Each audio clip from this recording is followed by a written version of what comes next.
नमस्कार, राधे राधे। कैसे हैं आप सब लोग। आज जो मैं क्वेश्चंस आपके लिए लेकर आई हूँ बहुत ही इंपॉर्टेंट क्वेश्चन है, बार बार एग्जाम्स में आते हैं, इसलिए वीडियो को अंत तक देखिए। चैनल को लाइक एंड सब्सक्राइब करना ना भूलें। निम्नलिखित में से कौन सा हार्मोन प्लेसेंटा द्वारा सीक्रेट नहीं होता है। निम्नलिखित में से कौन सा हार्मोन प्लेसेंटा द्वारा सीक्रेट नहीं होता है। टेस्टोस्टेरोन। टेस्टोस्टेरोन। गर्भावस्था यानी कि प्रेगनेंसी के दौरान निम्नलिखित में से किसकी कमी के कारण न्यूरल ट्यूब डिफेक्ट्स हो जाता है। Folic acid. फॉलिक एसिड की कमी के कारण प्रेगनेंसी में न्यूरल ट्यूब डिफेक्ट हो जाता है।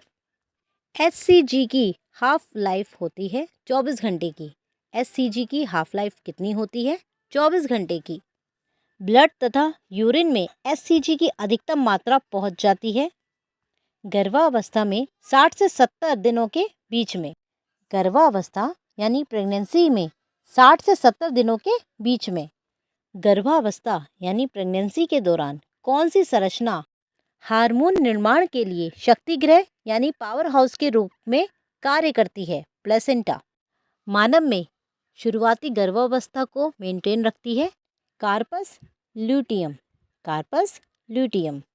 ग्राफेन पुट्टिका का विकास किस हार्मोन के प्रभाव में होता है? एफएसएच। एफएसएच। ग्राफेन पुट्टिका को इंग्लिश में ग्राफेन फॉलिकल कहा जाता है।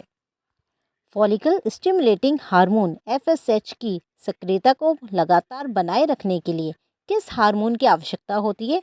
Oestrogen. Follicle stimulating hormone FSH की एक्टिविटी को लगातार बनाए रखने के लिए किस हार्मोन की आवश्यकता होती है? एस्ट्रोजन। भ्रूणीय विकास यानी कि एम्ब्रियोनिक डेवलपमेंट के दौरान दोनों टेस्टिस स्क्रोटम में डिसेंट कब तक हो जाते हैं? 40 सप्ताह में। 40 सप्ताह में। गर्भावस्था के दौरान यानी प्रेगनेंसी के दौरान कौन से अंग में फिजियोलॉजिकल चेंजेस होते हैं? गर्भाशय यानी यूट्रस, स्तन यानी ब्रेस्ट, योनि यानी वजाइना। इन तीनों में ही फिजियोलॉजिकल चेंजेस होते हैं। स्वस्थ महिला में संपूर्ण गर्भावस्था के दौरान वेट में लगभग कुल कितनी वृद्धि हो जाती है? 11 किलोग्राम। 11 किलोग्राम। प्रेगनेंसी में लगभग कुल कितना ब्लड वॉल्यूम बढ़ जाता है? 1500 ml। प्रेगनेंसी में लगभग कुल कितना ब्लड वॉल्यूम बढ़ जाता है? 1500 ml। गर्भावस्था के दौरान वह हार्मोन जो कि मायोमेटेरियम को ऑक्सीटोसिन तथा प्रोस्टाग्लैंडिन के प्रति सेंसिटाइज कर देता है? एस्ट्रोजन। एस्ट्रोजन। ट्रम्प पर यूट्रस का वेट कितना होता है? लगभग 900 से 1000 ग्राम। ट्रम्प पर यूट्रस का वेट लगभग कितना होता है? 900 से 1000 ग्राम। नॉन प्रेग्नेंट अवस्था में जब महिला प्रेग्नेंट नहीं होती है, एरियोला में उपस्थित सेबेसियस ग्रंथि दिखाई नहीं देती है। वहीं पर गर्भावस्था के समय प्रेगनेंसी में यह सेबेसियस ग्रंथि बड़ी और दिखाई देने लग जाती है। इस बड़ी हुई ग्रंथि को किस नाम से जाना जाता है?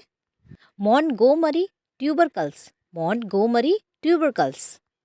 डिलीवरी के बाद माता के स्तन से निकलने वाला सिक्रेशन कहलाता है कोलोस्ट्रम। कोलोस्ट्रम। डिलीवरी के बाद माता के स्तन से निकलने वाला सिक्रेशन क्या कहलाता है? कोलोस्ट्रम। गर्भावस्था की पूर्णावधि यानी ट्रम्प पर ब्लीडिंग का मोस्ट कॉमन कारण क्या है? एब्रेप्टिव प्लेसेंटा। एब्रेप्टिव प्लेसेंटा। ट्रम्प पर ब्लीडिंग का मोस्ट कॉमन कारण क्या है? एब्रेप्टिव प्लेसेंटा। आशा करती हूँ जो मैंने आज आपको क्वेश्चंस बताए हैं आपके काम आएंगे, आने वाले पेपरों के लिए यूजफुल साबित होंगे। तो प्लीज़ वीडियो को लाइक शेयर सब्सक्राइब करना ना भूलें। Thank you.